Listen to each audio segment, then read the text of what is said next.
በመጽሐፍ ቅዱስ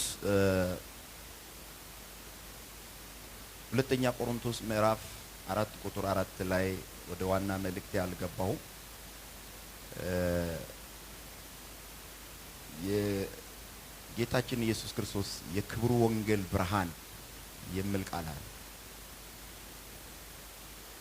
እና የወንጌል ብርሃን ያስፈልጋል። ወንጌል የጌታችንን ኢየሱስ ክርስቶስን ክብር ይገልጣል፣ ያበራል። ወንጌል ስለማንም አይደለም የሚናገረው። ወንጌል የሚናገረው ስለ ጌታችን ስለ ኢየሱስ ክርስቶስ፣ ስለ ጌትነቱ፣ ስለ አዳኝነቱ፣ ስለ አምላክነቱ፣ ስለ ክብሩ ነው የሚናገረውና ስለዚህ የወንጌል ብርሃን ምን ይባላል? በዮሐንስ ወንጌል ምዕራፍ 1 ቁጥር 9 ላይ እንደተጻፈው እውነተኛ ብርሃን ይባላል። የወንጌል ብርሃን እውነተኛ ብርሃን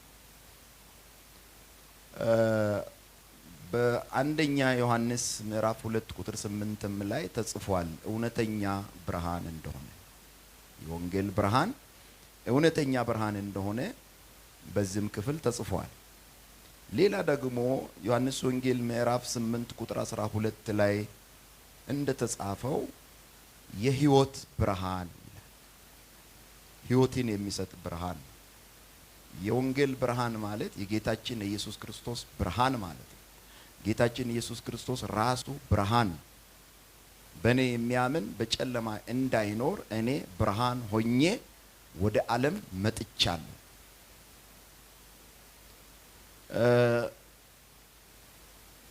ማቴዎስ ወንጌል ምዕራፍ 4 ቁጥር 16 ላይ እንደተጻፈ ደግሞ ይሄንን ብርሃን ታላቅ ብርሃን ይለዋል።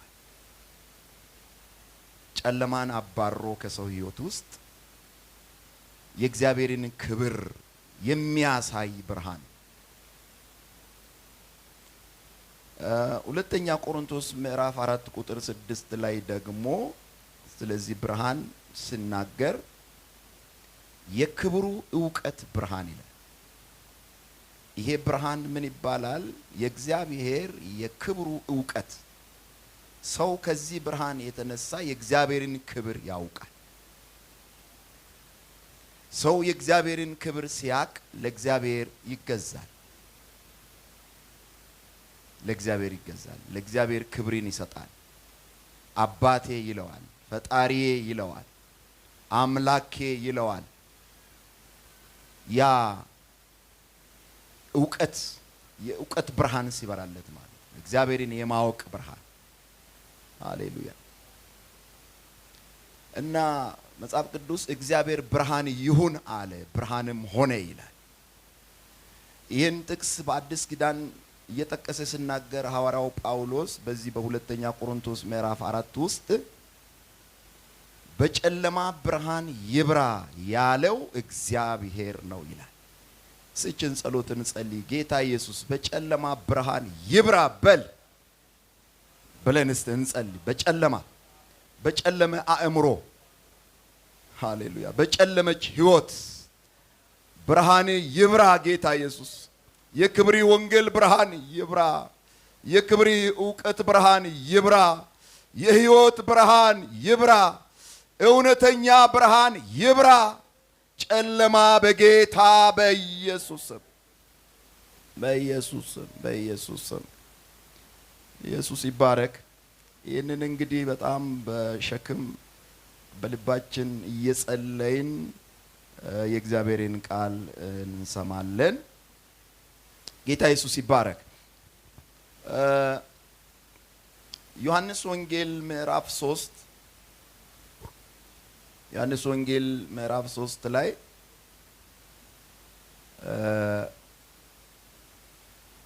ከቁጥር 3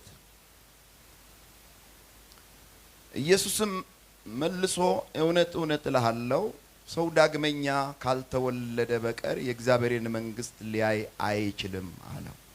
ለኒቆዲሞስ ማለት ነው። ኒቆዲሞስ ማለት የአይሁድ መምህር ነው፣ የሃይማኖት መሪ ነው። ይሄ ሰው ተደብቆ በሌሊት ወደ ኢየሱስ መጥቶ ኢየሱስን አደነቀው። እግዚአብሔር ከርሱ ጋር ከሆነ በቀር አንተ የምታደርጋቸውን እነዚህን ምልክቶች ሊያደርግ የሚችል የለምና መምህር ሆነ ከእግዚአብሔር እንደመጣ እናውቃለን ስለው ኢየሱስ በዚህ ዕውቀት ብቻ መንግሥተ ሰማያት መግባት አይቻልም፣ ዳግም መወለድ ያስፈልጋል አለው ማለት ነው። ከዛ ኒቆዲሞስም ሰው ከሸመገለ በኋላ እንዴት ሊወለድ ይችላል? ሁለተኛ ወደ እናቱ ማህፀን ገብቶ ይወለድ ዘንድ ይችላልን? አለው።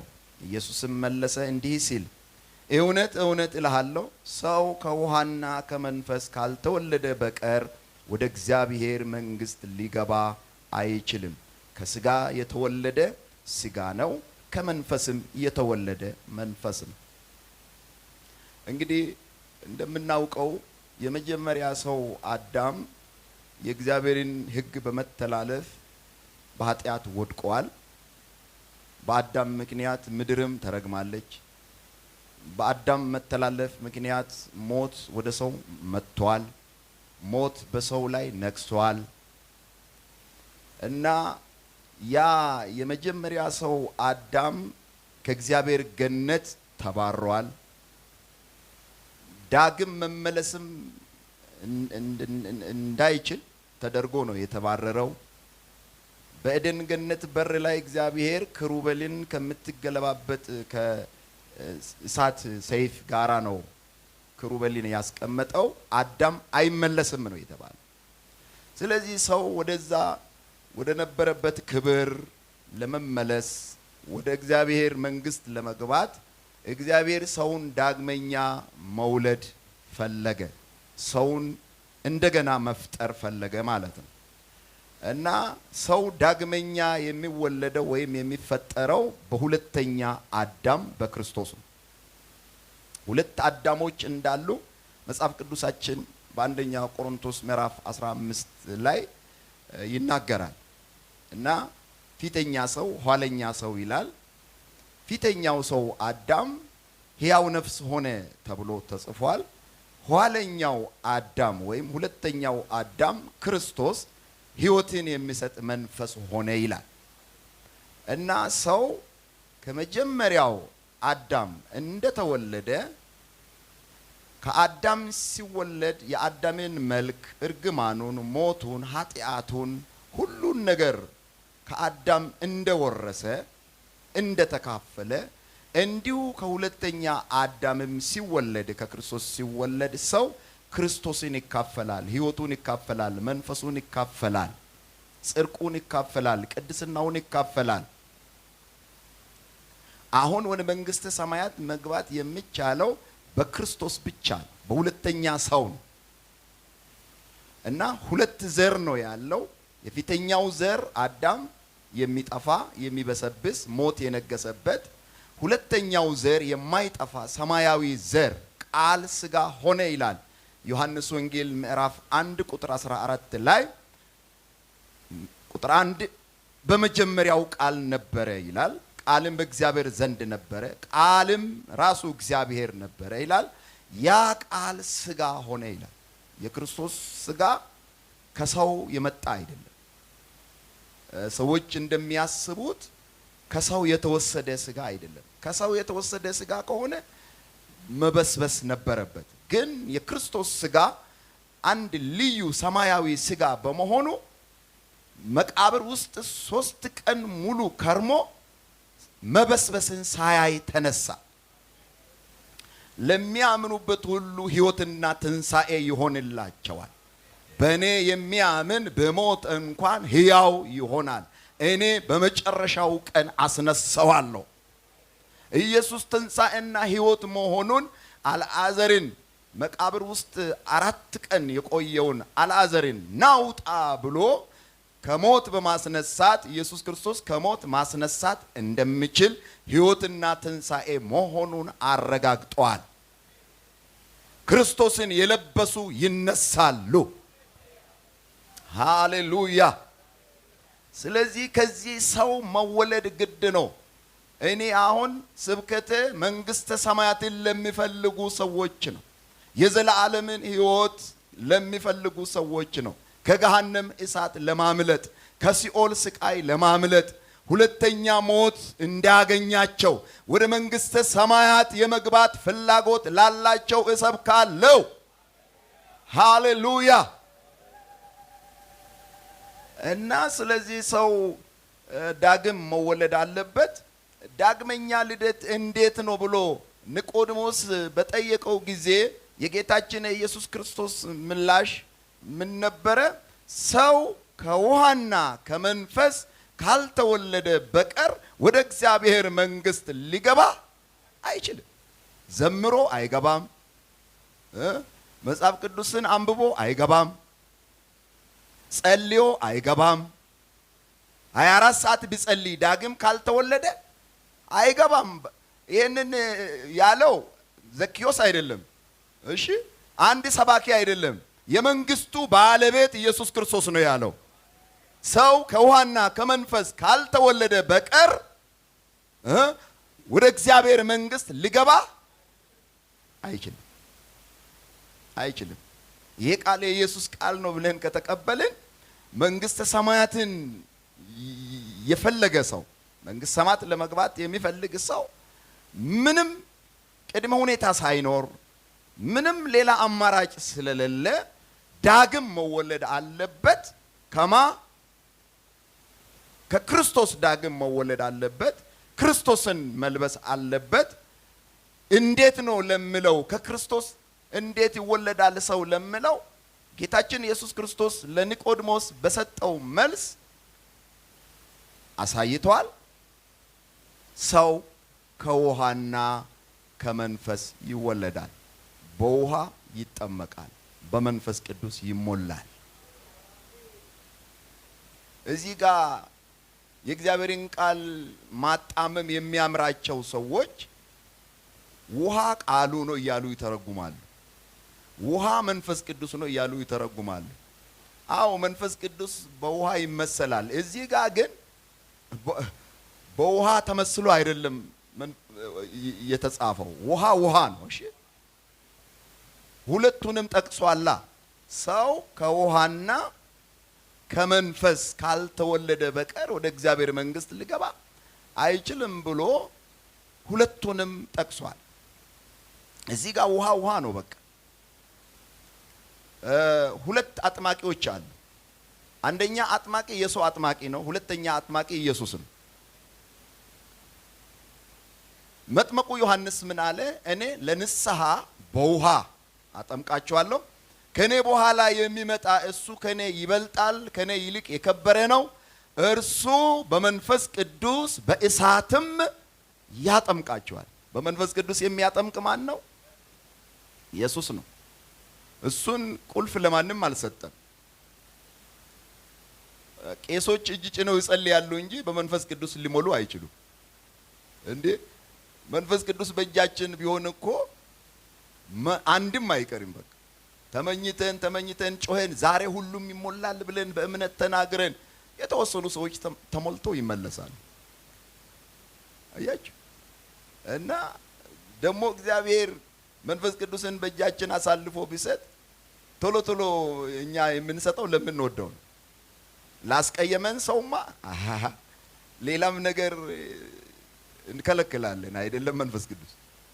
እና ኢየሱስ ክርስቶስ ይሄን ለእናንተ አልሰጥም ብሎ ራሱ ይዞታል። እናንተ ጠይቁኝ፣ እናንተ እጅ ጭናችሁ ጸልዩ፣ የሚሞላ እኔ ነኝ፣ በመንፈስ የማጠምቅ እኔ ነኝ። ኦ ሃሌሉያ! ስለዚህ በሁለቱም አጥማቂ የተጠመቀ ነው ዳግም ተወለደ የሚባለው።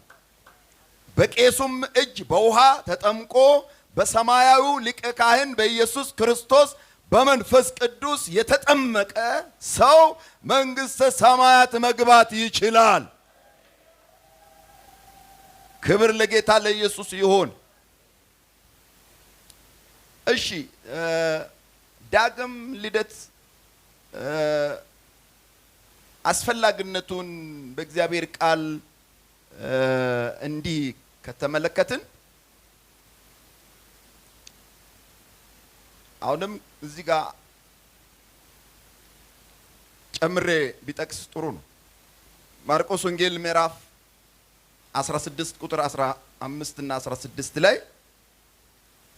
ኢየሱስ ክርስቶስ ለዘላለም ድህነት የሆነውን የማይለወጠውን ቅዱሱን ወንጌል በሐዋርያት እጅ ስልክ ምን ብሎ ነው የላካቸው? ወደ ዓለም ሁሉ ሂዱ፣ ወንጌልንም ለፍጥረት ሁሉ ስበኩ። እናንተ በሰበካችሁት ወንጌል በወንጌል ያመነ የተጠመቀም ይድናል፣ ያላመነ ግን ይፈረድበታል። እዚህ ጋር መጽሐፍ ቅዱስን የሚያጣምሙ ሰዎች ያመነ ይድናል አለ እንጂ የተጠመቀ ይድናል አይልም ይላል።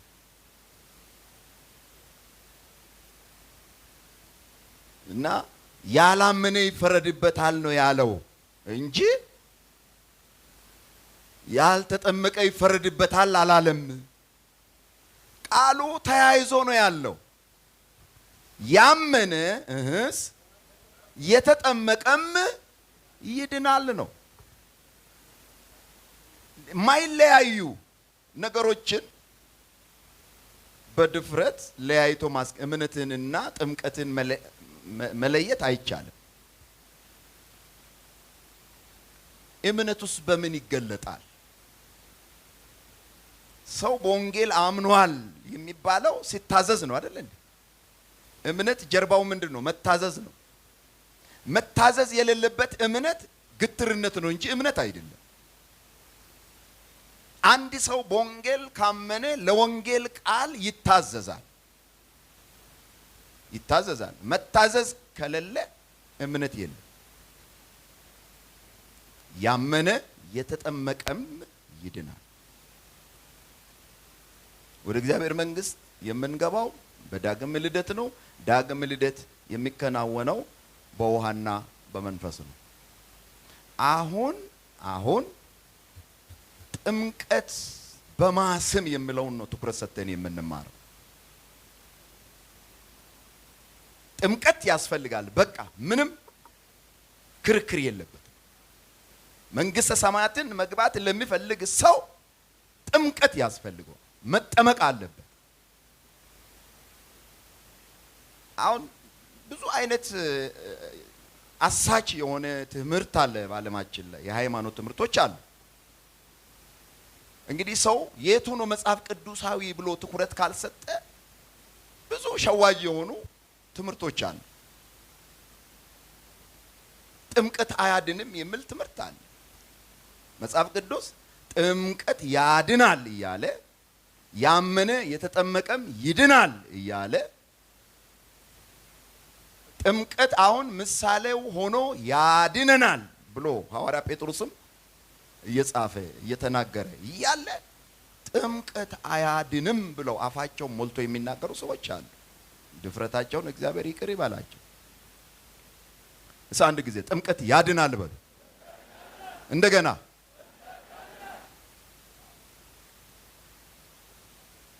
እኔ ምስክር ነኝ ድኜበታለሁ የሚል እስቲ ሃሌሉያ።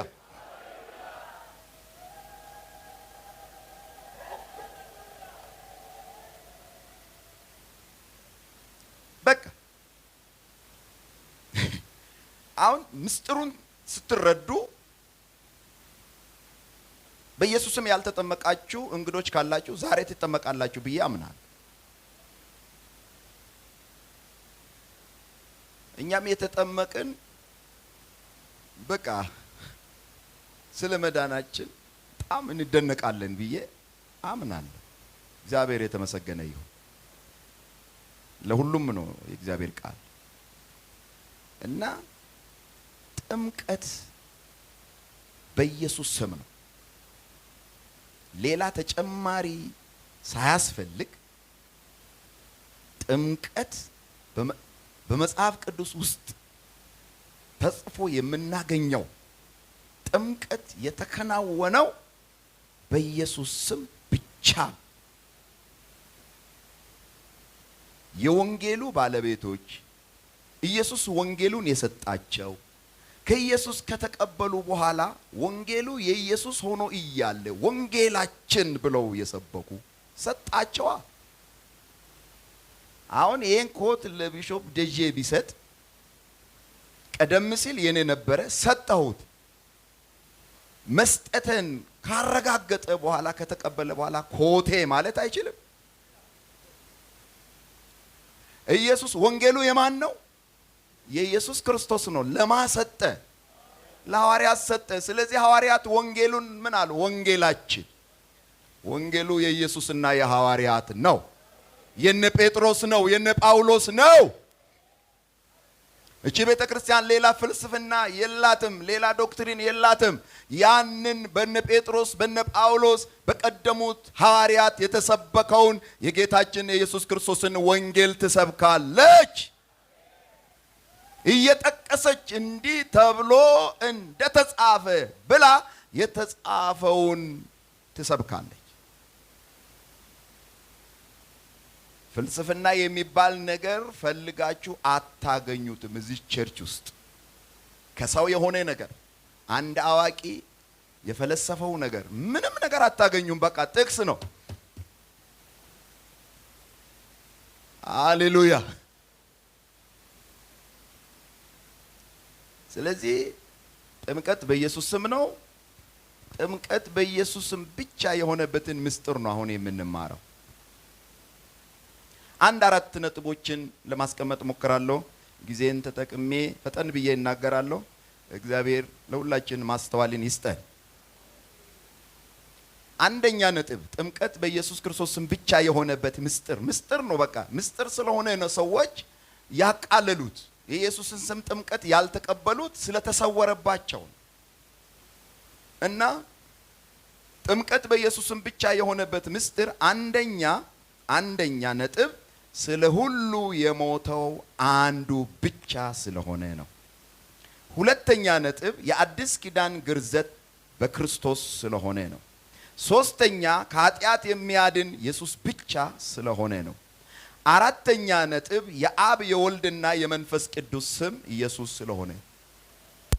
እነዚህን አራት ነጥቦችን በእግዚአብሔር ቃል እያስረገጥን እናያለን። ወደ አንደኛው ልመለስ። ጥምቀት በኢየሱስ ስም ብቻ የሆነበት አንደኛ ምስጢር ለሁሉ የሞተ ስንት ነው?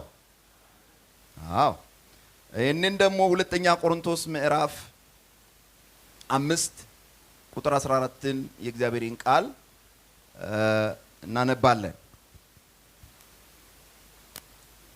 ሁለተኛ ቆሮንቶስ ምዕራፍ 5 ቁጥር 14 ይህን ስለ ቆረጥን የክርስቶስ ፍቅር ግድ ይለናልና አንዱ ስለ ሁሉ ሞተ። አንዱ ስለ ሁሉ ሞተ። ስንቱ?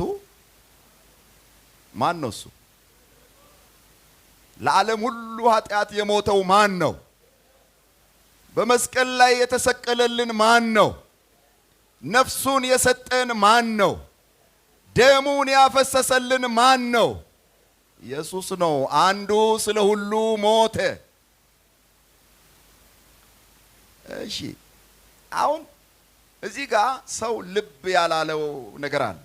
ሰው ያላስተዋለው ነገር አለ። ጥምቀት አካባቢ በጥምቀት ላይ ሰው ያልተረዳው ነገር አለ። ይሄንን የተረዳ ሰው የግድ በኢየሱስ ስም ይጠመቃል። ጥምቀት ሮሜ ምዕራፍ 6 ጋር ሄደን የጥምቀትን ምስጢር እናነባለን። ሮሜ ምዕራፍ 6 ከቁጥር 1 እስከ 8 እንግዲህ ምን እንላለን? ጸጋ እንዲበዛ በኃጢአት ጸንተን እንኑርኒ? አይደለም። ለኃጢአት የሞትን እኛ ወደፊት እንዴት አድርገን በእርሱ እንኖራለን? ወይስ ከክርስቶስ ኢየሱስ ጋር አንድ እንሆን ዘንድ የተጠመቅን ሁላችን ከሞቱ ጋር አንድ እንሆን ዘንድ እንደተጠመቅን አታውቁምን? እንግዲህ ክርስቶስ በአብ ክብር ከሙታን እንደተነሳ እንዲሁ እኛም በአዲስ ሕይወት እንድንመላለስ ከሞቱ ጋር አንድ እንሆን ዘንድ በጥምቀት ከእርሱ ጋር ተቀበርን። ሞቱንም በሚመስል ሞት ከእርሱ ጋር ከተባበርን ትንሣኤውን በሚመስል ትንሣኤ ደግሞ ከእርሱ ጋር እንተባበራለን። ከእንግዲያስ ወዲያ ለኃጢአት እንዳንገዛ የኃጢአት ሥጋ ይሻር ዘንድ አሮጌው ሰዋችን ከእርሱ ጋር እንደተሰቀለ እናውቃለን። የሞተስ ከኃጢአቱ ጸድቋልና። ነገር ግን ከክርስቶስ ጋር ከሞትን ከእርሱ ጋር ደግሞ በሕይወት እንድንኖር እናምናለን። አሁን ምንድነው የጥምቀት ምስጢር? ወይም ጥምቀት በኢየሱስ ስም ብቻ የሆነበት ምስጢር ምንድነው ብትሉ፣ ጥምቀት ውስጥ ሞት አለ፣ ጥምቀት ውስጥ መቀበር አለ፣ ጥምቀት ውስጥ ትንሣኤ አለ። እሺ፣ እነዚህ ሶስቱን ነገሮች የፈጸመልን ማን ነው? የሞተልን፣ የተቀበረልን፣ የተነሳልን ማን ነው? ጥምቀት ውሃ ውስጥ ገብቶ የመውጣት ጉዳይ ብቻ ሳይሆን ከክርስቶስ ሞት ጋር፣ ከክርስቶስ ቀብር ጋር፣ ከክርስቶስ ትንሣኤ ጋር የመተባበር አንድ የመሆን ጉዳይ ነው። ኢየሱስ ለምን ሞተ? ለኃጢአታችን ሞተ። ሰው ደግሞ ሞቱን የሚተባበረው እንዴት ነው? ኢየሱስ ስለ ኃጢአት እንደሞተ እሱም ለኃጢአት ይሞታል። ማለትም እንዴት ነው የሚሞተው? ወይ ተወክቶ ወይ ተመቶ አይደለም። በንስሐ ለዓለም ለኃጢአት ይሞታል። ኃጢአትን ከማድረግ ሐሳቡን፣ አካሄዱን፣ መንገዱን ይቀይራል። ወዴት? ወደ እግዚአብሔር መንገድ፣ ወደ እግዚአብሔር ፈቃድ፣ ወደ እግዚአብሔር ሐሳብ፣ ቃሉን እየጠበቀ ወደሚኖርበት። ጎልማሳ መንገዱን በምን ያነጻል? ቃልህን በመጠበቅ ነው ይላል። የሰው መንገድ፣ የሰው አካሄድ ንጹህ መንገድ ሊሆን የሚችለው በእግዚአብሔር ቃል ሲሆን ነው። አካሄዱን እንደ እግዚአብሔር ቃል ሲያደርግ ነው። ሰው ንስሐ ገባ ማለት ዓለም ቻው፣ ኃጢአት ቻው፣ ሰይጣን ቻው አለ ማለት ነው። ከእንግዲህ ለእናንተ አልኖርም፣ ለኃጢአት አልኖርም፣ ለክፋት አልኖርም፣ ለርኩሰት አልኖርም። እኔ ከእንግዲህ ለዓለም ለኃጢአት ሞች ያለው ሕያውነቴ ግን ለኢየሱስ ክርስቶስ ነው። ለሱ ነው የሚኖረው። እሱን ነው የማገለግለው። እሱን ነው የማመልከው። እጄ ለሱ ነው የሚዘረጋ። ጉልበቴ ለሱ ነው የሚንበረከከው። አንደበቴ እሱን ነው የሚያመሰግነው። ድሮ ተደባዳቢ ከነበርን ንስሐ ከገባን በኋላ መደባደብ የለም። ድሮ ተሳዳቢ ከሆንን ንስሐ ከገባን በኋላ መሳደብ የለም። ምን ስለሆንን? ለኃጢአት ስለሞትን። አንድ የሞተ ነገር ምላሽ የለው። ሰው ለምንድን ነው የሚቀበረው? ስለሞተ። ባይሞትስ? ከሞተ በኋላ እሱ እዚህ ተጋድሞ እያለ ስለ ጉድጓድ ቁፋሮ፣ ስለ አካፋ፣ ስለ መቆፈሪያ ይወራል። በሕይወት ቢኖር ኖሮ ድረሱልኝ አይልም። በነገራችን ላይ እዚህ ቸርች የሞተ ብቻ ነው የሚቀበረው። በሆይ ሆይ በግርግር የሚሆን ጥምቀት የለም። በቃ የሞተ ለዓለም የሞተ እኔ ከእንግዲህ በቃ ዓለም በቃኝ፣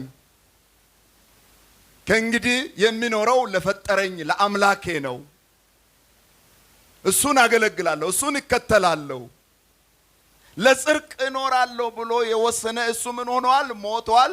እሱ ነው የሚቀበረው። ከማጋር ከተቀበረለት ክርስቶስ ጋራ በጥምቀት የሚቀበረው እርሱ ነው። ከክርስቶስ ጋር ሲቀበር ደግሞ ሃሌሉያ በጥምቀት ከክርስቶስ ጋር ሲቀበር አሮጌውን ማንነት የኃጢአት ሥጋ ይሻር ዘንድ የሚል ቃል እዚህ ጋር አሁን አንብበናል። በቃ የኃጢአት ሥጋ ይሻራል። በማ ይተካል? በክርስቶስ ይተካል። ይሄ መቼም ውሃ ውስጥ ገብተን ስንወጣ ቆዳችን አይቀየርም፣ ውስጣችን ነው የሚቀየረው። ቆዳችን ያው ነው። በእምነት በውስጣችን በመንፈስ ይሄንን ክደናል፣ ይሄንን አስገፍፈናል፣ ይሄንን አውልቀናል። በእምነት አዲሱን ሰው ትንሣኤና ሕይወት የሆነውን መንግሥተ ሰማያት የሚያደርሰውን አዲሱን ሰው ክርስቶስን በልባችን በውስጣችን በመንፈሳችን ለብሰነዋል።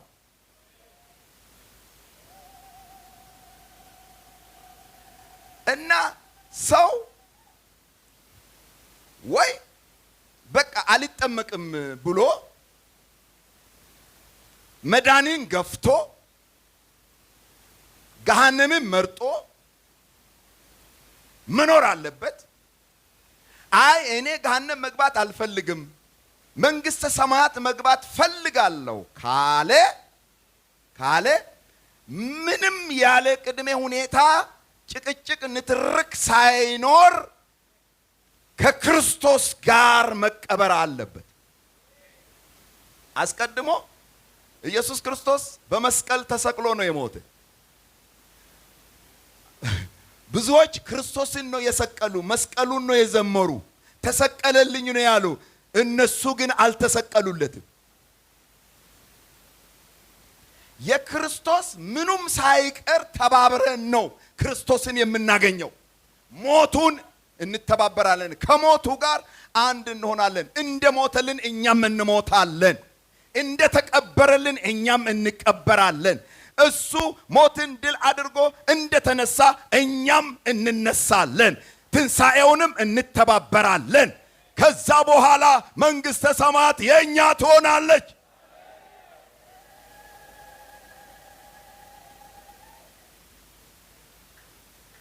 ገላትያ ምዕራፍ 5 ከጊዜ አንፃር ፈጠን ብዬ መሄድ ግድ ይላል።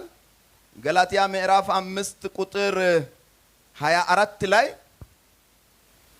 የክርስቶስ ኢየሱስም የሆኑቱ ሥጋን ከክፉ መሻቱና ከምኞቱ ጋር ሰቀሉ። ናውጣ መስቀል ላይ ኢየሱስን ብቻ ሰቅለ አይሆንም። እሺ ከክርስቶስ ጋር ሥጋህን ከነመሻቱ ከነምኞቱ መስቀል አለብህ ማለት ነው። የክርስቶስ ኢየሱስ የሆኑቱ ሥጋን ከክፉ መሻቱና ከምኞቱ ጋር ምን አደረጉ? ሰቀሉ። ሰቀሉ። ያ ከሞቱ ጋር እንድንተባበር ያደርጋል። ከዛ ደግሞ የሞተ ወደ መቃብር ይወርዳል፣ ይቀበራል። መቃብሩን ኢየሱስ ክርስቶስ ያዘጋጀልን የአፈር መቃብር ሳይሆን የውሃ መቃብር ነው። እሱ ከመስቀል ወርዶ እንደተቀበረ እኛም ንስሐ ስንገባ ወደ እግዚአብሔር ስንመለስ ለዓለም ለኃጢአት ስንሞት ወዴት ነው የምንወርደው? ወደ ውሃ ነው የምንወርደው። በውሃ ውስጥ ከማን ጋር እንቀበራለን? ከክርስቶስ ጋር እንቀበራለን። ስሙን እየጠራን ውሃ ውስጥ ስንገባ ማንን ይዘን ገባን? ክርስቶስን ይዘን ገባን። ክርስቶስ ደግሞ ከሰው ልጆች ጋር ቀጠሮ ውሃ ውስጥ ነው። ውሃ ውስጥ እንገናኝ። እኔ እዛ ነው ቀዶ ጥገና የሚሰራ። ይህንን አሮጌው ማንነት ከላችሁ ላይ እገፋለሁ፣ አዲሱን ማንነትን አለብሳችኋለሁ። እዛ እንገናኝ። ስለዚህ እኮ ነው ሰይጣን ሰው ወደ ውሃ እንዳይገባ በቃ የሚከለክለው የሚዋጋው። አለቀለታ። ሰው አምኖ ውሃ ውስጥ ገባ ማለት ክርስቶስን ይዞ ይገባል። ክርስቶስ ማለት የዘንዶውን ራስ የእባብን ራስ የቀጠቀጠ ነው። ጭንቅላቱ እዛ እንደሚቀጠቀጥ ያውቃል። ስለዚህ እንደምንም ታግሎ ሰው ውሃ ውስጥ እንዳይገባ ማድረግ ነው። ሰው ውሃ ውስጥ ከገባ ለዲያብሎስ አለቀለት፣ ለዘንዶው አበቃለት። ሰው በኃጢአት እንዲወድቅ ያደረገ፣ በኃጢአት ምክንያት ሞት በሰው ላይ እንዲነግስ ያደረገ፣ በሞት ላይ ስልጣን ያለው ዲያብሎስ የት ነው የሚቀጠቀጠው ብትሉ በውሃ ውስጥ ነው የሚቀጠቀጠው። ማን ነው ቀጥቃጩ ብትሉ ክርስቶስ ኢየሱስ ነው። የዲያብሎስን ሥራ እንዲያፈርስ የእግዚአብሔር ልጅ ተገለጠ። ላንተም ይገለጥ። ባንተ ዘንድ ያለውን የዲያብሎስን ሥራ ለማፍረስ እግዚአብሔር ላንተም ላንቺም ይገለጥ። ማን ነው ለኔ የሚገለጥ የምትሉ?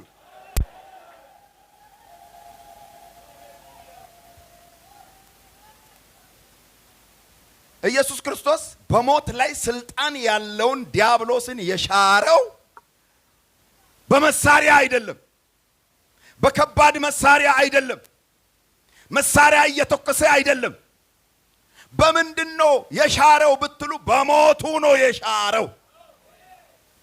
ስለዚህ ነው ኢየሱስ ክርስቶስ ለመከራ አልፎ እንደሚሰጥ እንደሚሞት ሲናገር ጴጥሮስን በየዋህ ልቡ ገብቶ ጌታ ሆይ ይሄ የምትለው ነገር እሞታለሁ የምትለው ነገር አይሁንብህ አይድረስብህ ስለው ኢየሱስ ያው እንደኛ የሚታለል አይደለምና አንተማ ሰይጣን ነህ ጴጥሮስ አይደለም ሂድ አንተ ሰይጣን ወደ ኋላ ያለ። ኢየሱስ ከሞተ እሱ ይቀጠቀጣላ፣ እሱ ይሻራላ። ያንተ ሰይጣን በኢየሱስ ሞት ነው የሚሻረው። በሞቱ ነው የሻረ። ስለዚህ ንስሐ ገብተን የዚህ ቤተ ክርስቲያን ስብከት ምንድነው? የሐዋርያ ጴጥሮስ ስብከት ነው። በበዓለ ሃምሳ ቀን ሐዋርያው ጴጥሮስ የሰበከውን ነው የምትደግመው፣ ሌላ የላትም። ሐዋርያው ጴጥሮስ እነዚያ መጀመሪያ ላይ ሲያፌዙ ሲያሾፉ የነበሩ በኋላ ላይ ጴጥሮስ ስለ ኢየሱስ ክርስቶስ ወንጌልን በሰበከ ጊዜ ስለ መንፈስ ቅዱስም ባስረዳ ጊዜ ልባቸው ተነካ ይላል። አቤት ዛሬም እግዚአብሔር ለመዳን ያዘጋጃቸው ሰዎች ልባቸው ይነካል። በእግዚአብሔር ቃል ልባቸው ይነካል። በእግዚአብሔር መንፈስ ልባቸው ይነካል። ልባቸው ተነካ። ከዛ በኋላ ጴጥሮስንና ከሱ ጋር ላሉት ወንድሞች ሆይ ምን እናድርግሽ? እኛም አሁን እንደናንተ መሆን እንፈልጋለን። እኛም እንደናንተ በመንፈስ ቅዱስ መሞላት እንፈልጋለን። እኛም መዳን እንፈልጋለን። ምን እናድርግ? ይሄ ጥያቄ ነው የሰውን ልጅ ወደ መዳን የሚያመጣው። ከዛ ጴጥሮስ ምን አላቸው? ንስሐ አንድ ቁጥር ንስሐ ግቡ። ምን ማለት ነው? በሌላ አባባል ለኃጢአት ምን ሁኑ? ሙቱ። ለኃጢአት ሙቱ። ቀጥሎስ ኃጢአታችሁ ይሰረይ ዘንድ እያንዳንዳችሁ አባት ልጅን አይወክልም፣ ባል ሚስትን አይወክልም። እያንዳንዳችሁ በጌታ በኢየሱስ ክርስቶስ ስም ተጠመቁ፣ የመንፈስ ቅዱስንም ስጦታ ትቀበላላችሁ። ይሄ የተስፋ ቃል ለናንተ ለልጆቻችሁ ጌታ አምላካችን ለሚጠራቸው በሩቅ ላሉ ሁሉ ነውና። ቃሉን የተቀበሉ ምን ሆኑ? ተጠመቁ። በዚያን ቀን ስንት ሺህ ነፍስ ተጨመሩ? 3000 ነፍስ። በእኛ የጀመረ መሰላችሁ እንደ ኢየሱስ ስም ጥምቀት? አንድ ቀን 3000 ነፍስ የተጠመቀበት ጥምቀት። አንድ ጊዜ አንድ ወጣት በኢየሱስ ስም ተጠመቀ። ከዛ አባትየው በጣም አክራሪ ናቸው። በቃ እነዚህ ሐሰተኞች ልጄን ወሰዱብኝ፣ አሳሳቱት ብሎ ዋና ቄሳቸው ጋር ይዞ ሄደ። ከዛ መጣ፣ ቄሱ ፊት ቀረበ። ይኸው ልጄን እነዚህ ሐሰተኞች አበላሹብኝ፣ ያው ልጄን አስተምርልኝ፣ ምከርልኝ፣ መልስልኝ አለ። ከዛ ያ ቄስ አንተ ምን አይቴ ነው የአባቴን ሃይማኖት ወደ እነዚህ ሐሰተኞች የገባ ብለው ሐሰተኛ የምትለዋን ቃል አሁን ባይቸኩሉ ጥሩ ነው። ሐሰተኛ እኮ የሌለውን ፈጥሮ የሚናገር ነው። እና እኔ በኢየሱስ ስም ነው የተጠመቅኩ። ከኔ በፊት በአንድ ቀን 3000 ተጠምቆበታል።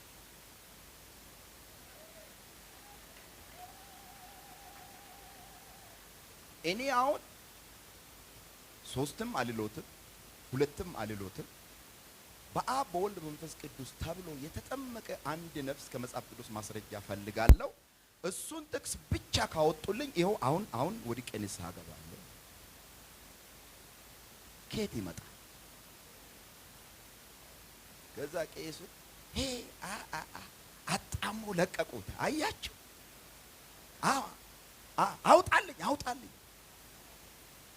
አውጣልኝ ውጣልኝ ብሎ ልጁ ሸኙ ማለት። ልጁ ሰውዬ በሃይማኖት የቆዩ ሰባኪ ናቸው።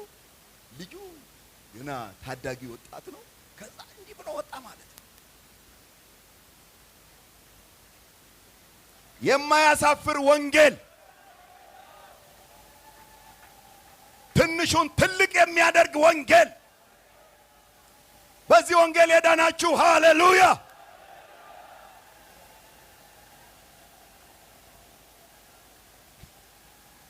ምን ይሄ ብቻ።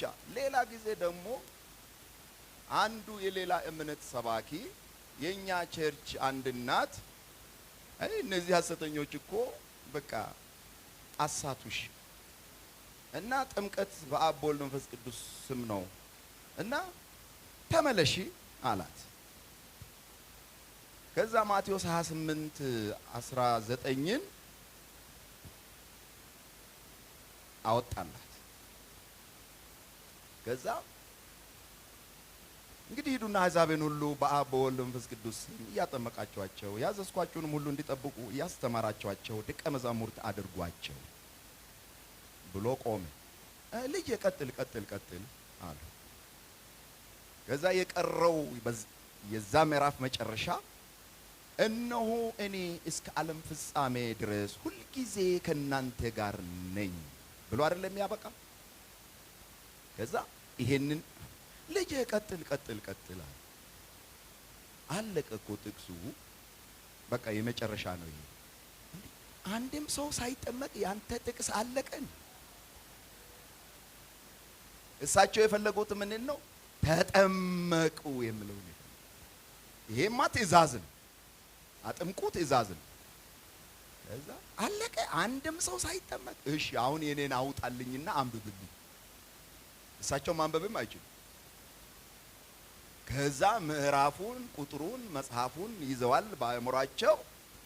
ከዛ ሐዋርያት ሥራ 2:38 አውጣልኝ ልጄ። ከዛ አወጣ። ጴጥሮስም ንስሐ ግቡ ኃጢአታችሁ የሚሰረይ ዘንድ እያንዳንዳችሁ በኢየሱስ ክርስቶስ ስም ተጠመቁ የመንፈስ ቅዱስንም ስጦታ ትቀበላላችሁ ብሎ ቆመ። አረ ልጄ ቀጥል፣ ገና ነው፣ ቀጥል። በብዙ ሌላ ቃል መሰከረና ከዚህ ጠማማ ትውልድ ዳኑ ብሎ መከራቸው ብሎ ቆመ። አረ ልጄ ገና ነው፣ ቀጥል። ቃሉን የተቀበሉ ተጠመቁ። በቃ በዚያን ቀን 3000 የሚያህል ነፍስ ተጨመሩ። በቃ ልጄ ይኸው የኔን 3000 ነው የተጠመቀበት። ያንተ አንድም ሳይጠመቅ ነው ጥቅሱ ያለቀው። ከዛ ሰውዬ ጨሰ። ዋኖቹ ጋር ደወለ። እናንተ እዚህ የመሃይማን ሁሉ መጫወቻ እቃቃ አደረጋችሁን። በል አሁን ማስረጃ ስጡኛል፣ ካልሆነ እኔም ልሄድ ነው።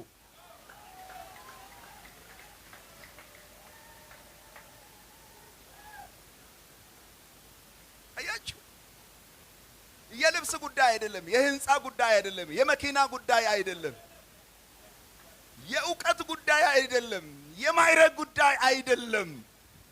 ሃሌሉያ። የተንሻፈፈ ጫማ አድርገ ቡቱቱ ለብሰ እውነት ላይ ከቆምክ አሸናፊ ነህ።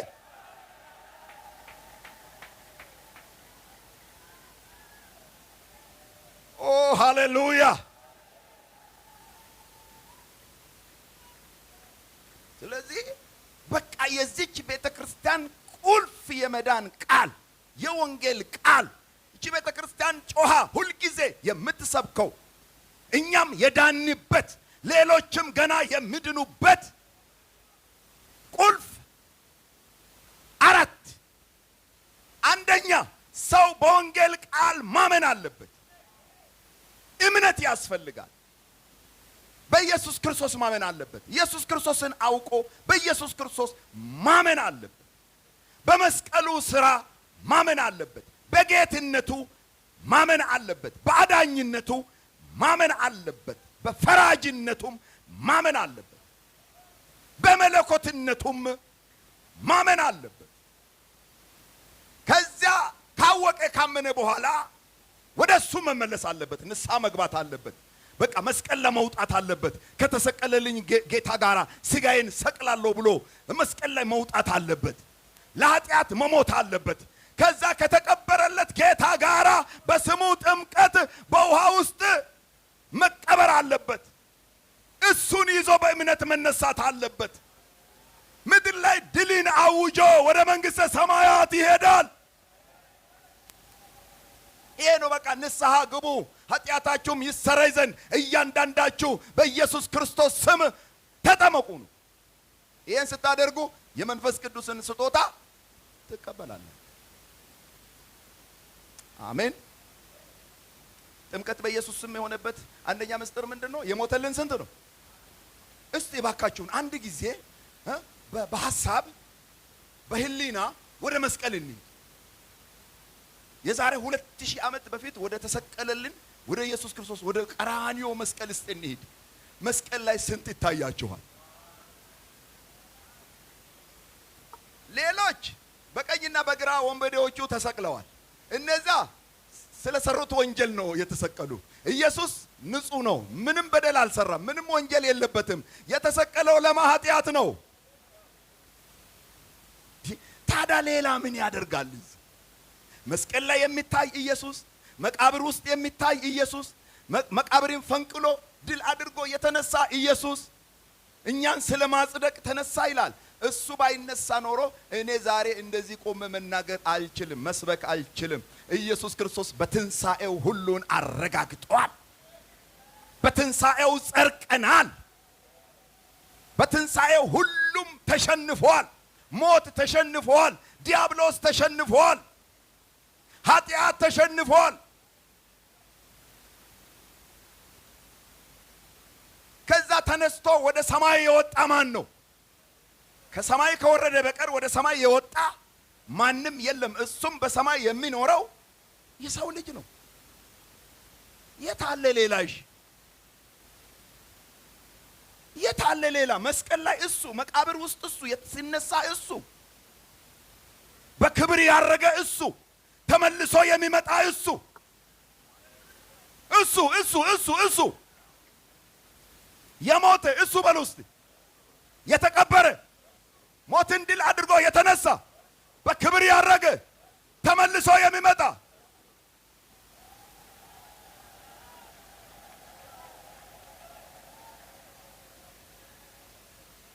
እና ሰዎች ይህን ስላልተረዱ ነው ጥምቀትን አንደኛ ጥምቀትን ይቃወማሉ፣ ምስጢሩ ስላልገባቸው። ሁለተኛ ደግሞ በኢየሱስ ስም አይደለም ይላል። ይህንን የሚያደርጉት ስላልተገለጠላቸው፣ ስላልበራላቸው፣ እግዚአብሔር በዚህ ትውልድ መካከል ስላሰበን፣ አይኖቻችንን ስለገለጠ፣ ራሱን ስለገለጠልን፣ የምንድንበትን መንገድ ስላሳየ የታደላችሁ እግዚአብሔር ያደላችሁ ይህንን አምላክ አመስግኑ።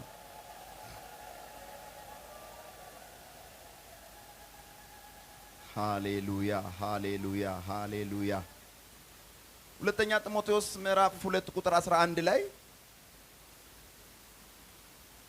ሁለተኛ ጢሞቴዎስ ምዕራፍ 2 ቁጥር 11 ቃሉ የታመነ ነው እንዲህ የሚለው ከእርሱ ጋር ከሞትን ከእርሱ ጋር ደግሞ በሕይወት እንኖራለን። ብንጸና ከእርሱ ጋር ደግሞ እንነግሳለን። ብንክደው እርሱ ደግሞ ይክደናል። ባናምነው እርሱ የታመነ ሆኖ ይኖራል፣ ራሱን ሊክድ አይችልም። የኛ ዓለማመን ምንም ከኢየሱስ የሚቀንሰው ነገር የለም። ብናምንም ለራሳችን ጥቅም ነው፣ ባናምንም የራሳችን ጉዳይ። ቃሉ የታመነ ነው። ምን የሚለው ቃል? ከእርሱ ጋር ከሞትን ከእርሱ ጋር ደግሞ በሕይወት እንነግሳለን። አሁን ሰው ሞትን ዘሎ ሕይወት ጋር መድረስ ይፈልጋል። የክርስቶስን ሞት ዘለ ሕይወቱ ጋር መድረስ አይቻልም። በሞቱ አልፈህ ነው ሕይወቱ ጋር የምትደርሰው። ሞቱን ተካፍለህ ነው ሕይወቱን የምትካፈለው። ሞትን አንፈልግም አይደል? እሱ እንደሞተልህ ትሞታለህ። ለምን? ለኃጢአት ንስሐ ትገባለህ ማለት። ምንም እኮ ከባድ ነገር አይደለም። በቃ ትቻል ጀርባ መስጠት ለዓለም ለኃጢአት ጀርባ መስጠት። ማንን መከተል? ኢየሱስን መከተል፣ እሱን መምሰል።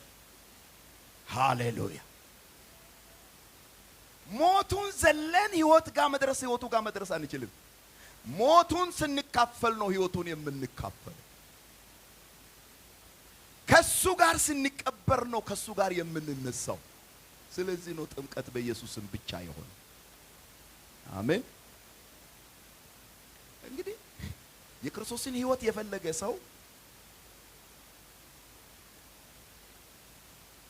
ክርስቶስን መከተል አለበት። እሱ የረገጠበትን እየረገጠ፣ እሱ የሆነውን እየሆነ፣ እሱ ያደረገውን እያደረገ። ልክ ሰው መጀመሪያ ሃሁ ስንማር ሀ በል ሀ፣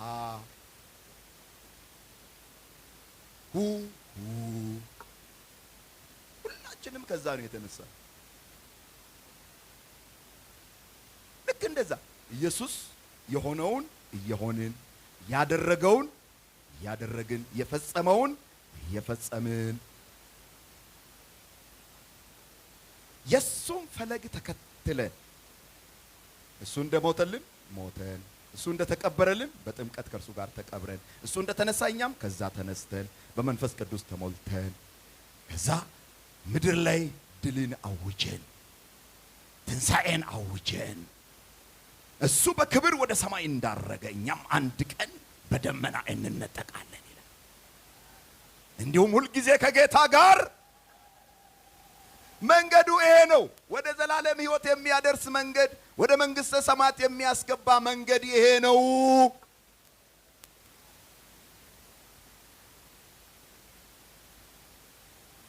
አንድ አባባል አለ እኛ ሀገር፣ በቀኝም በኩል ብትወጣ በግራም በኩል ብትወጣ ያው ኮርቻ ጋር ትወጣለህ ነው የሚባለው። መንግሥተ ሰማያት በቀኝም በግራ የለም፣ አንድ መንገድ ነው ያለው። ኢየሱስ እኔ መንገድ፣ ሕይወት፣ እውነት ነኝ አለ። ስለዚህ ከእርሱ ጋር እንሙት፣ ከእርሱ ጋር እንቀበር፣ ከእርሱ ጋር እንነሳ። አሜን። እሺ ወደ ሁለተኛው ሊለን ሁለተኛ ነጥብ የአዲስ ኪዳን ግርዘት በማን ነው? በክርስቶስ ነው። ቆላሲስ ምዕራፍ 2 ቁጥር 11 ቆላሲስ ምዕራፍ 2 ቁጥር 11 የሥጋንም ሰውነት በመገፈፍ በክርስቶስ መገረዝ በእጅ ባልተደረገ መገረዝ በእርሱ ሆናችሁ ደግሞ ተገረዛችሁ። እንዴት ብትሉ በጥምቀትም ከእርሱ ጋር ተቀብራችሁ በጥምቀት ደግሞ ከሙታን ባስነሳው በእግዚአብሔር አሰራር በማመናችሁ ከእርሱ ጋር ተነሳችሁ። አሜን። እናንተም በበደላችሁና ሥጋችሁን ባለመገረዝ ሙታን በሆናችሁ ጊዜ ከእርሱ ጋር ሕይወትን ሰጣችሁ፣ በደላችሁን ሁሉ ይቅር አላችሁ። አሜን። ይሄ ግርዘት የሚባለው ነገር እግዚአብሔር ከአብርሃም ጀምሮ የሰጠው የእግዚአብሔር ቃል ኪዳን ነበረና ዘፍጥረት ምዕራፍ 17 ቁጥር ከቁጥር 9 እግዚአብሔርም አብርሃምን አለው አንተ ደግሞ ቃል ኪዳኔን ትጠብቃለህ። ምንድነው ቃል ኪዳኑ? ልብ በሉ። አንተ ካንተም በኋላ ዘርህ በትውልዳቸው ይህን ቃል ኪዳን ትጠብቃላችሁ። በእኔና በእናንተ መካከል ካንተም በኋላ በዘርህ መካከል የምትጠብቁት ቃል ኪዳኔ ይህ ነው፣ ከናንተ ወንድ ሁሉ ይገረዝ። ቃል ኪዳኑ የምን ቃል ኪዳን ነው? የግርዘት ቃል ኪዳን ነው። የቁልፈታችሁንም ሥጋ ትገረዛላችሁ፣ በእኔና በእናንተ መካከል ላለውም ቃል ኪዳን ምልክት ይሆናል። የ8 ቀን ልጅ ይገረዝ፣ በቤት የተወለደ ወይም ከዘራችሁ ያይደለ በብርም ከእንግዳ ሰው የተገዛ ወንድ ሁሉ በትውልዳችሁ ይገረዝ። በቤት የተወለደ በብርም የተገዛ ፈጽሞ ይገረዝ። ቃል ኪዳንም በሥጋችሁ የዘላለም ቃል ኪዳን ይሆናል። የቁልፈቱን ሥጋ ያልተገረዘ ቆላፍ ሰው ሁሉ ያቺ ነፍስ ከወገኗ ተለይታ ትጥፋ፣ ቃል ኪዳኔን አፍርሳለች። እና ጥምቀት ከመምጣቱ በፊት በጥላነት እግዚአብሔር ለአብርሃም የሰጠው ቃል ኪዳን የግርዘት ቃል ኪዳን። ቃል ኪዳኔ በሥጋችሁ ላይ የዘላለም ቃል ኪዳን። ግርዘትን እንደምናውቀው ከሰውነት ክፍል የተወሰነ ሥጋ ይቆረጣል። በምን? በሰው እጅ ይቆረጣል። የምን ጥላ ነበረ? ምንን ያሳይ ነበረ? ወዴት ያመላክት ነበረ ካላችሁ ወደ ጥምቀት። ቅድም ቆላሲስ ላይ በምን ተገረዛችሁ? በክርስቶስ ሆናችሁ ተገረዛችሁ። እንዴት? በጥምቀት ከእርሱ ጋር ተቀብራችሁ። ያኔ ከሥጋ የተወሰነውን ክፍል ነው ሰው ይገረዝ የነበረው። አሁን ደግሞ በክርስቶስ አሮጌውን ሰው የሥጋን ሰው ማስገፈፍ ሆነ። በማ? በሰው እጅ አይደለም። በማ? በክርስቶስ። እንዴት ነው የሚከናወነው? በስሙ ጥምቀት፣ በጥምቀት ከእርሱ ጋር በመቀበር ይከናወናል ማለት። ስለዚህ ነው ጥምቀት በኢየሱስ ስም ብቻ የሚሆን። ስለዚህ ነው ኤፌሶን ምዕራፍ 2 ቁጥር 11 ጋር ሄደን እናነባለን የእግዚአብሔርን ቃል። ኤፌሶን ምዕራፍ 2 ቁጥር 11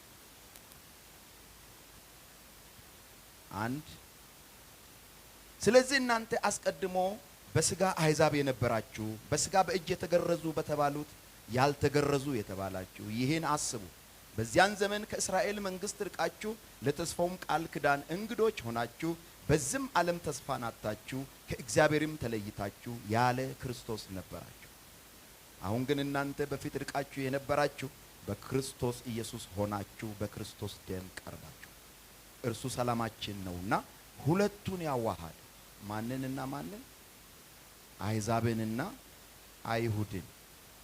ጠላትነት ነበረ በመካከላቸው፣ ጦርነት ነበረ፣ ጥል ነበረ በመካከላቸው እና ኢየሱስ ክርስቶስ ሁለቱን አዋሃደ።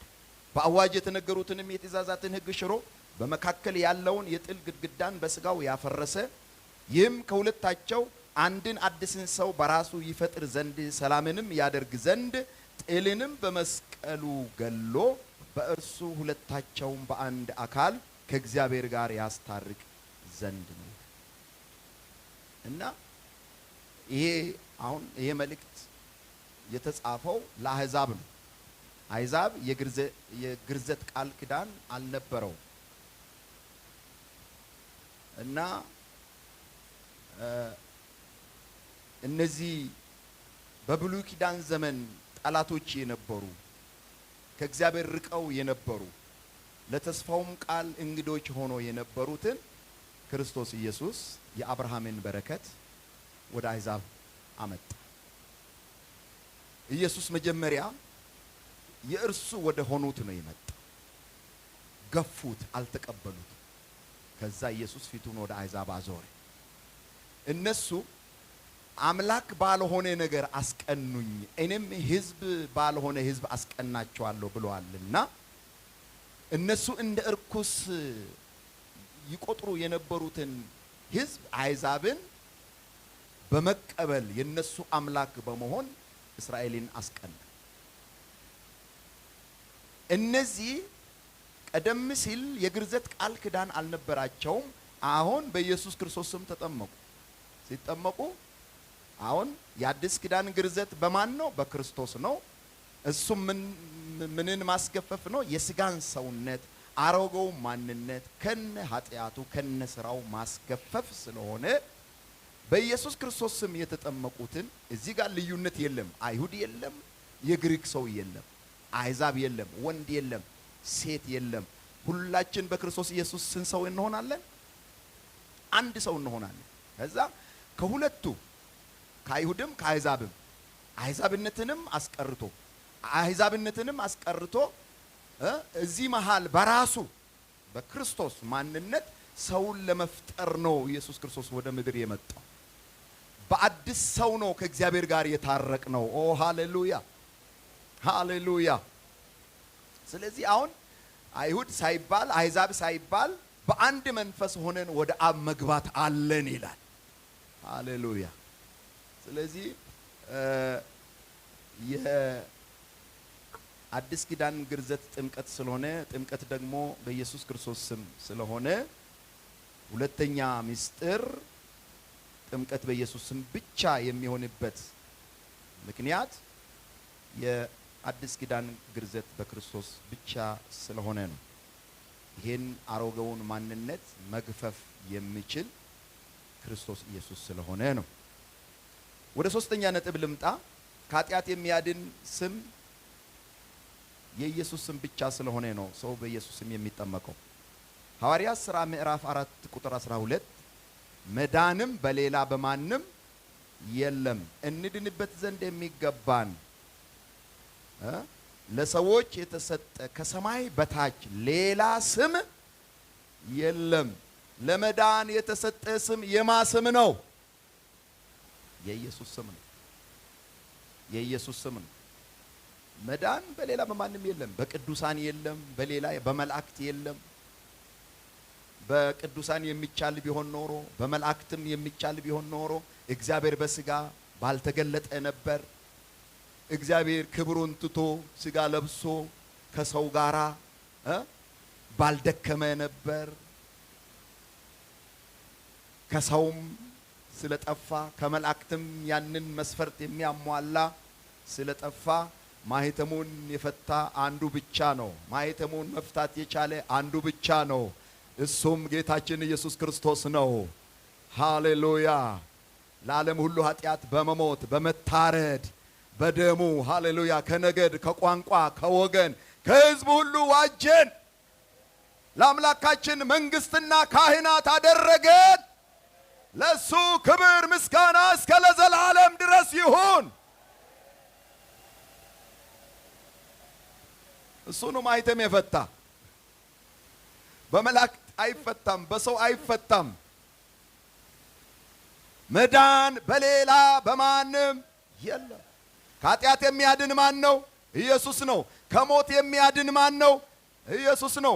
ከጨለማ ስልጣን የሚያድን ማን ነው? ኢየሱስ ነው። ከአጋንንት እስራት የሚፈታ ማን ነው? ኢየሱስ ነው። ሕይወትን የሚሰጥ ማን ነው? ኢየሱስ ነው። መንግሥተ ሰማያት የሚያደርስ ማን ነው? ኢየሱስ ነው። ሃሌሉያ። ማቴዎስ ወንጌል ምዕራፍ 1 ቁጥር 21 ዮሴፍ ማርያም ጸንሳ ሲያያት በስውር ሊተዋት ሲያስብ የእግዚአብሔር መልአክ ገብርኤል ወደ ዮሴፍ መጥቶ ከእርሷ የተጸነሰው ከመንፈስ ቅዱስ ነውና እጮኛህን ማርያምን ለመውሰድ አትፍራ፣ ልጅም ትወልዳለች። እርሱም ሕዝቡን የማንን ሕዝብ? የራሱን ሕዝብ ሕዝቡን ከኃጢአታቸው ያድናቸዋልና ስሙን ማን ትለዋለህ? ኢየሱስ ትለዋለህ። ኢየሱስ ማለት መድኃኒት ማለት ነው። ኢየሱስ ማለት አዳኝ ማለት ነው። እስቲ ከተለያየ ነገር መዳን የሚፈልግ፣ ከበሽታ መዳን የሚፈልግ፣ ከአጋንንት እስራት መዳን የሚፈልግ፣ ከጨለማ ስልጣን መዳን የሚፈልግ፣ ከልዩ ልዩ ደዌ መዳን የሚፈልግ ኢየሱስ ይበል። ቆይ ኢየሱስ ማለት ድራማ ነው? በእምነት የሚጠራ አሁን ይድናል። ለእግዚአብሔር አሁን የሥራ ጊዜ ነው። እግዚአብሔር በዚህ ጉባኤ መሃል ተገኝቷል። መፈወስ የሚያስፈልገውን ይፈውሰዋል። መዳን የሚያስፈልገውን ያድነዋል። ሃሌሉያ! የጌታን ስም የሚጠራ ሁሉ ይድናል። እስኪ ከሆነ ነገር መዳን የምትፈልጉ ኢየሱስ ብላችሁ ጥሩ። ራስ ምታትም ካለባችሁ ከራስ ምታትም ኢየሱስ ያድናል። ውጋት ካለባችሁ ኢየሱስ ከውጋት ያድናል። ከልዩ ልዩ ደዌ ኢየሱስ ያድናል። ስሙን በእምነት የሚጠራ ሁሉ ይድናል። ኢየሱስ ያድነኛል ብሎ በእምነት የሚጠራ ይድናል። ኢየሱስ ፈዋሽ ነው። ኢየሱስ አዳኝ ነው። ያድናል፣ ያድናል። ከጥፋት ያድናል፣ ከሞት ያድናል፣ ከዘላለም ሞት ያድናል፣ ከሁለተኛ ሞት ያድናል፣ ከገሃነም እሳት ፍርድ ያድናል፣ ከሲኦል ያድናል።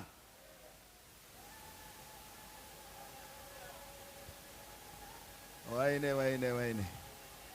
መቼም እኛ ጥጋበኞች ነን።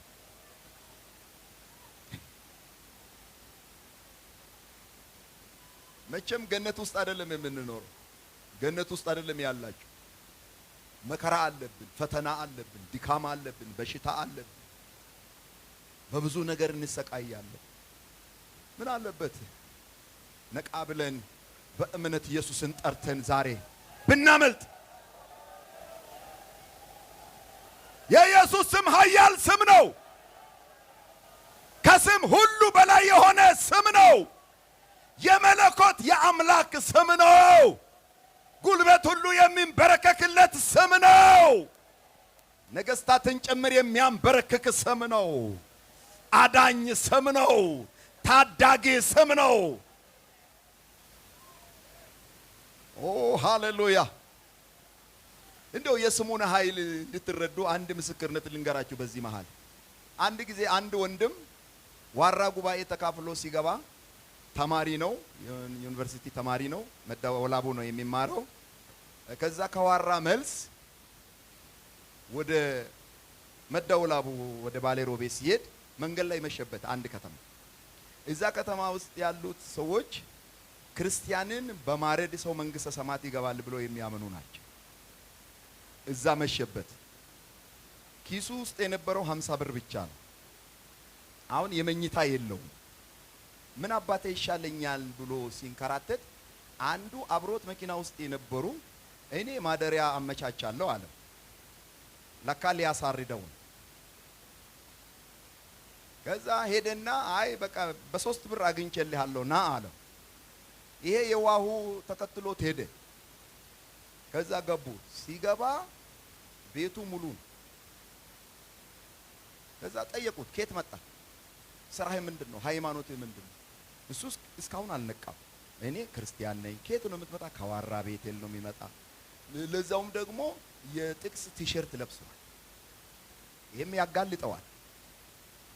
ከዛ ወዴት ነው የምትሄደው ታዲያ? አሁን ወደ መደወላቡ ነው የሚሄደው። ተማሪ ነኝ ነው። አዎ በል አሁን ከግራ ከቀኝ ሰው እዚህ አንድ ግሩፕ፣ እዚህ አንድ ግሩፕ፣ በር ለአንድ ግሩፕ። እነሱ ተነጋግረው ጨርሰዋል። ብለዋ ሁሉ አዘጋጅተዋል። ከዛ የመስዋዕት የሚያረጉበት ሰዓት 7 ሰዓት ነው ከሌሊቱ። ከዛ በቃ ተኛ አሉት። ተኛ በመካከላቸው። ከዛ 7 ሰዓት ሲደርስ ነቁ ሁሉ። ከዛ ብለዋ መሳል ጀመሩ። ብስምላህ ብለህ ጀምር ተባባሉ። ከዛ አሁን ገና ነቅ ሰማይ ምድሩ ተገለባበጠበት። ምን በቃ መውጫ የለም። ከዛ ተንበርክኮ ኢየሱስ ኢየሱስ ኢየሱስ ኢየሱስ ኢየሱስ ማለት ልክ እሱ ተንበርክኮ ኢየሱስን መጥራት ሲጀምር ሁሉም ተኙ ተመልሰው።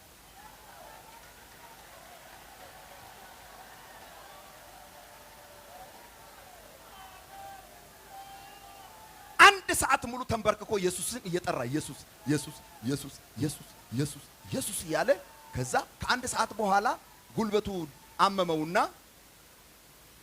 ተመልሶስ ተኛ። ልክ እሱ ሲያቋርጥ ሲያቆም እሱ ተመልሶስ ተኛ። እነሱ ብድግ አሉ።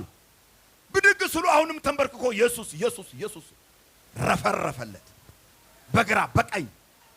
ሃሌሉያ ሃሌሉያ። እንዲህ በኢየሱስም እየተዋጋ ኢየሱስን እየጠራ በስሙ ጉልበት በስሙ ኃይል በስሙ ስልጣን አእምሯቸው ተይዞ እጃቸው ተይዞ ምንም ነገር ሳያደርሱበት እየረገጣቸው በሩን ከፍቶ ወጥቶ መናራ ገብቶ መኪና ተሳፍሮ መደወላቡ ገባ። ሃሌሉያ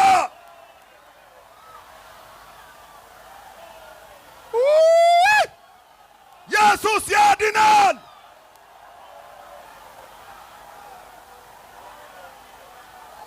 ኢየሱስ ያድናል።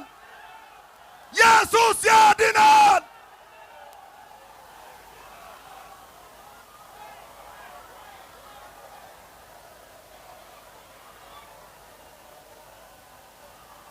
አሁን ትጠራለህ አትጠራም? አሁን ትጠራዋለህ አትጠራም? ኢየሱስ ኢየሱስ ኢየሱስ ኢየሱስ ኢየሱስ ኢየሱስ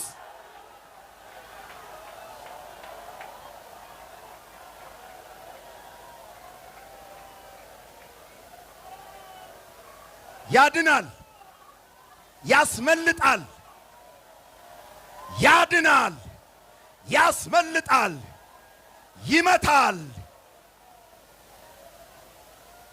ጠላት ይህን ስም ካፋችሁ ላይ እንዳይወስድባችሁ ስትቀመጡ ኢየሱስ፣ ስትነሱ ኢየሱስ፣ ስትተኙ ኢየሱስ፣ ስትነቁ ኢየሱስ፣ ስትሄዱ ኢየሱስ፣ ስትበሉ ኢየሱስ፣ ስትጠጡ ኢየሱስ፣ ኢየሱስ ኢየሱስ ኢየሱስ ኢየሱስ ኢየሱስ ኢየሱስ ኢየሱስ ኢየሱስ።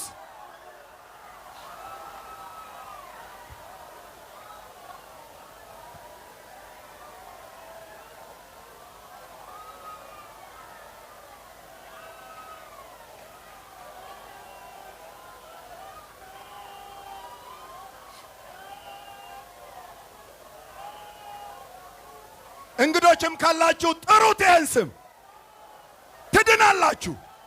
ያድናችኋል። ከሚያሳድዳችሁ ነገር፣ ከሚያስፈራራችሁ ነገር፣ ከሚገዳደራችሁ ነገር ያድናችኋል። እስቲ ሞክሩ ሞክሩ። ኢየሱስ ብላችሁ ጥሩት ጥሩት።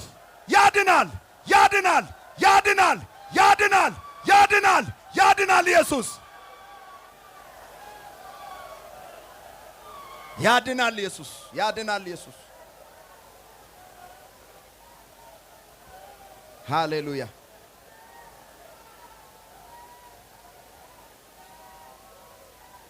ዛሬ ያ ወንድም ከዩኒቨርሲቲው ተመርቆ ወጥቶ የመንግስት ስራ ይዞ ከዛ ኢየሱስ ለወንጌል ጠርቶት ዛሬ የወንጌል ሰባኪ በከፍተኛ ቦታ ላይ የሚገኝ የሚያገለግል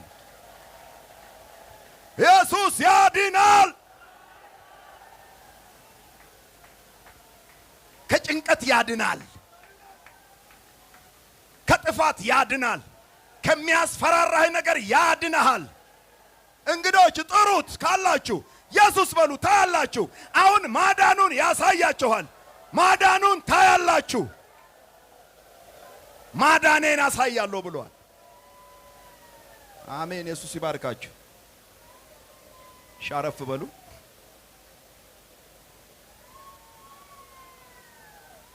አንደኛ ጢሞቴዎስ ምዕራፍ 3 ቁጥር 15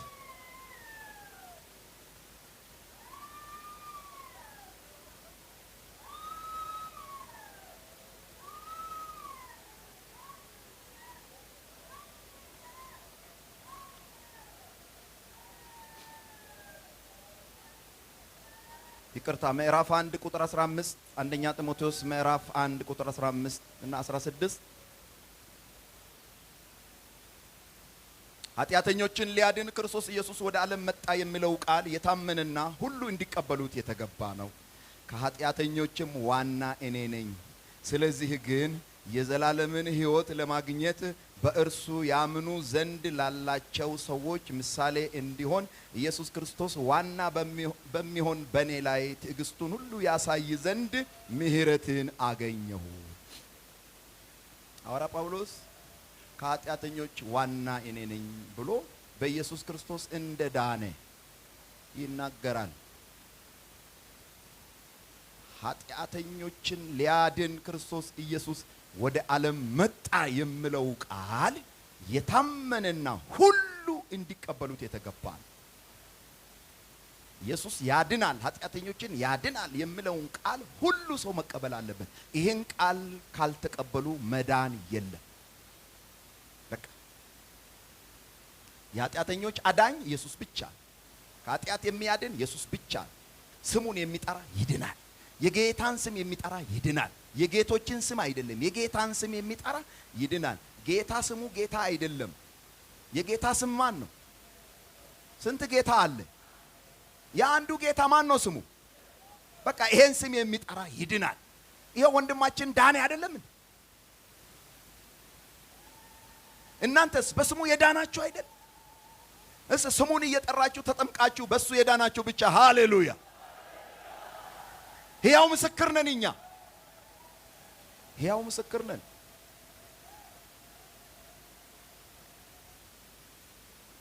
ሐዋርያት ሥራ ምዕራፍ 2 ቁጥር 16 ሐዋርያ ጳውሎስ የዳነበትን አዳዳን ሲናገር ሲመሰክር ኢየሱስ በደማስቆ መንገድ ላይ ተገለጠለት።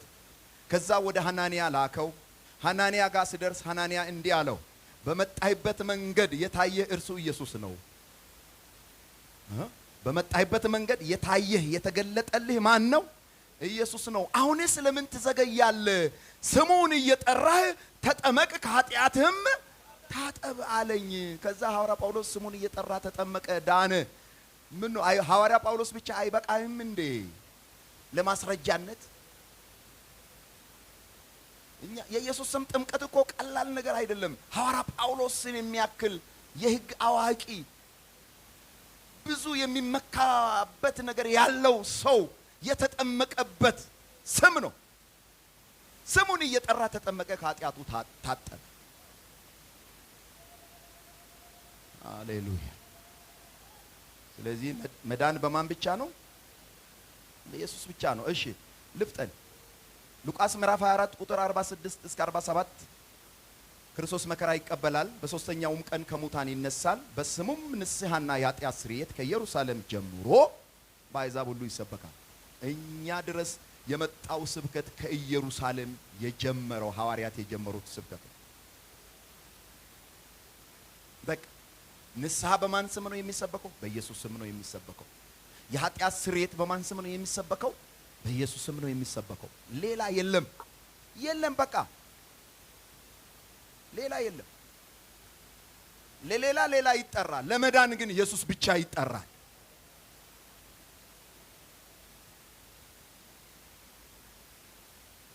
እና ሐዋርያት ሥራ ምዕራፍ 10 ቁጥር 43 እስከ 48ም ስታነቡ በስሙ የሚያምኑ ሁሉ የኃጢአትን ስርየት እንዲቀበሉ ነቢያት ሁሉ ይመሰክሩለታል እያለ ይናገራል።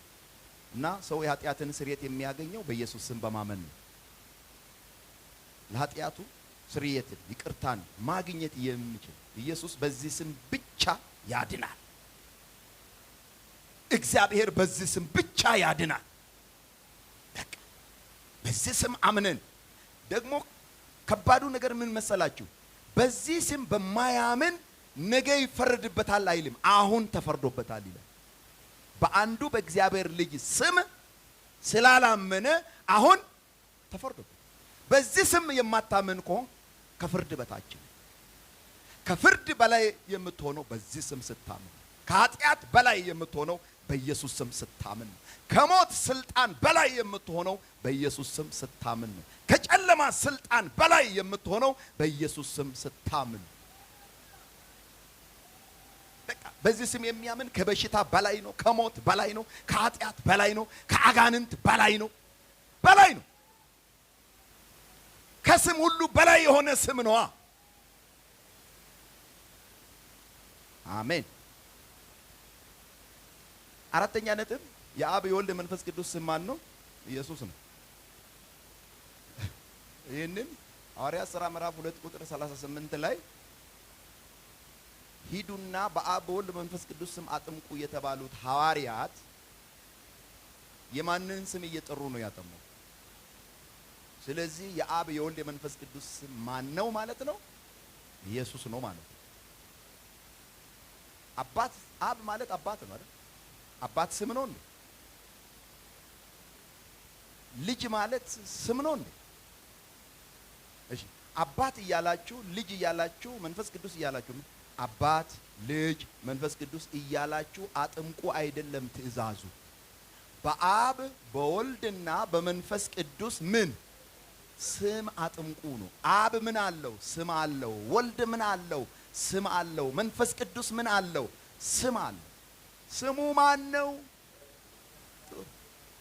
አዎ ኢሳይያስ ምዕራፍ 9 ቁጥር 6 ሕፃን ተወልዶልናል ወንድ ልጅም ተሰጥቶናል። እዚህ ጋር ምን አገኘን? አሁን ወንድ ልጅ አገኘን። ያ ወንድ ልጅ ማን ነው? ኢየሱስ ነው። ስሙም ድንቅ መካር፣ ኃያል አምላክ፣ የዘላለም አባት፣ የሰላም አለቃ ተብሎ ሕፃኑ ሕፃን ብቻ ነው? ወንድ ልጅ ብቻ ነው? ኃያል አምላክ። ከአምላክም ምን አይነት አምላክ? ስንት አምላክ አለ? የአንዱ አምላክ ማን ነው? ልጁ ነው።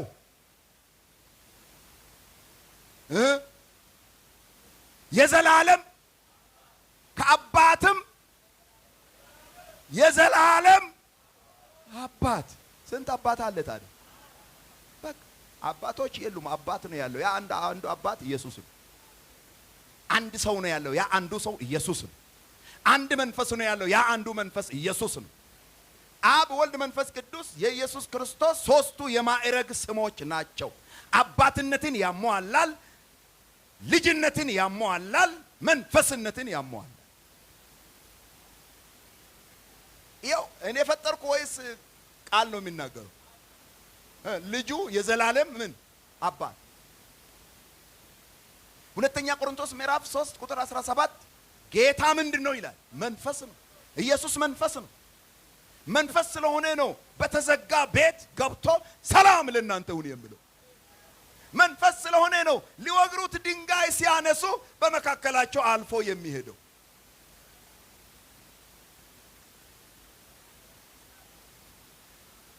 አባታችሁ አብርሃም ቀኔን ያይ ዘንድ ሐሴት አደረገ፣ አየ፣ ደስም አለው ስል አንተ 50 ዓመት ያልሆነ አብርሃምን አይተሃልን አሉት። ከዛ ሊወግሩት ድንጋይ አነሱ ይላል። በመካከላቸው አልፎ ሄደ። መንፈስ ነዋ። እንዲህ ነበርኩ። ጴጥሮስ ዮሐንስ ያዕቆብን ይዞ ወደ ተራራ ወጣና ተለወጠባቸው። ልክ ፊቱ እንደ ፀሐይ በራ፣ ሰውነቱ በሙሉ ነጣ። ማየት እስኪ ያቅታቸው ድረስ መሬት ላይ ተደፍተው እስኪ ለፈልፉ ድረስ እነ ጴጥሮስ ያን የነበረበትን ክብሩ አንጸባረቀ። ሃሌሉያ። ከዛ ተመለሰ፣ ወደ ሰውነቱ ተመለሰ። ሃሌሉያ ሃሌሉያ። ኢየሱስ አብ ነው። ወልዶናል፣ አባታችን ነው። ፈጥሮናል፣ አባታችን ነው። የፍጥረት ሁሉ አባት ነው። የፍጥረት ሁሉ አምላክ ነው። አምልኮ ስግደት የሚገባው ለሱ ብቻ ነው። ሌላ አምላክ የለም። በሰማይ የለም፣ በምድር የለም። በሰማይም ኢየሱስ ነው፣ በምድርም ኢየሱስ ነው። ከሰማይ ከወረደው በቀር ወደ ሰማይ የወጣ ማንም የለም። እሱም በሰማይ የሚኖረው የሰው ልጅ ነው። በሰማይ ኢየሱስ ነው፣ በምድር ኢየሱስ ነው፣ ከምድርም በታች ኢየሱስ ነው። ሃሌሉያ። የሞትና የሲኦል መክፈቻ አለኝ አለ። ሃሌሉያ ሃሌሉያ። ኢየሱስ ነው። ኢየሱስ የሰማይ የምድር ጌታ ነው፣ አምላክ ነው።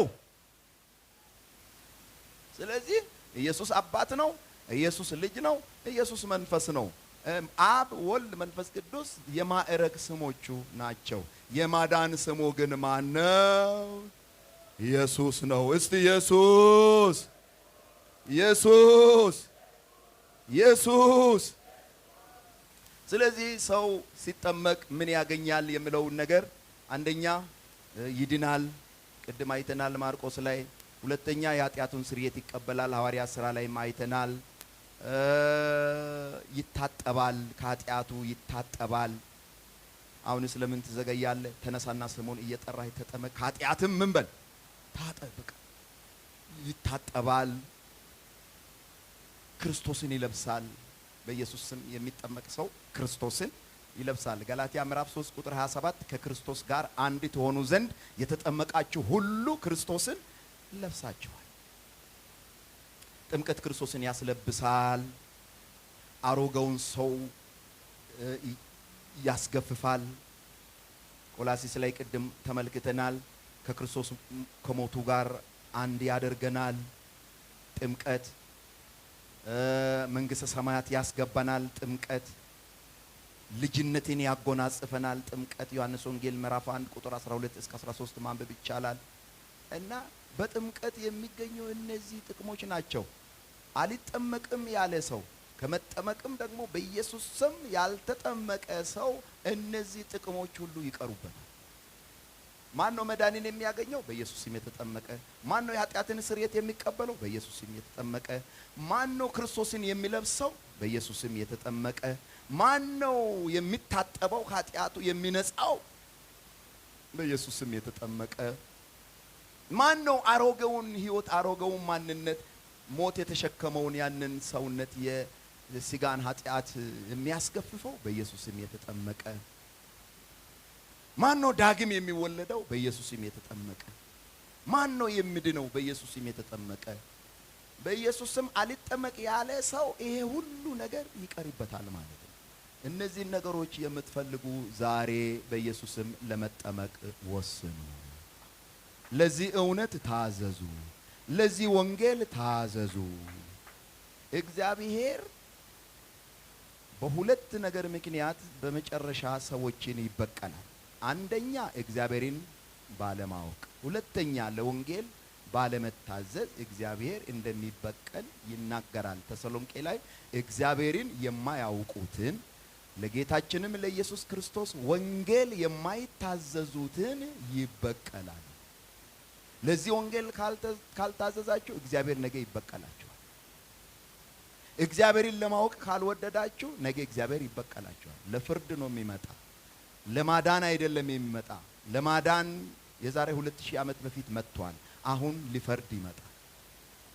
በወንጌል ያመነ ከፍርድ ያመልጣል።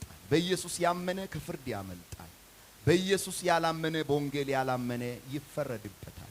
ፍርዱ የገሃነም እሳት ነው። ስቃይ ከዘላለም እስከ ለዘላለም ስቃይ። ከዛ ዛሬ አምልጡ። የመዳን ቀን አሁን ነው። ነገ አትበሉ። እስቲ ይሄን ነገር ሌላ ጊዜ አያለው አትበሉ።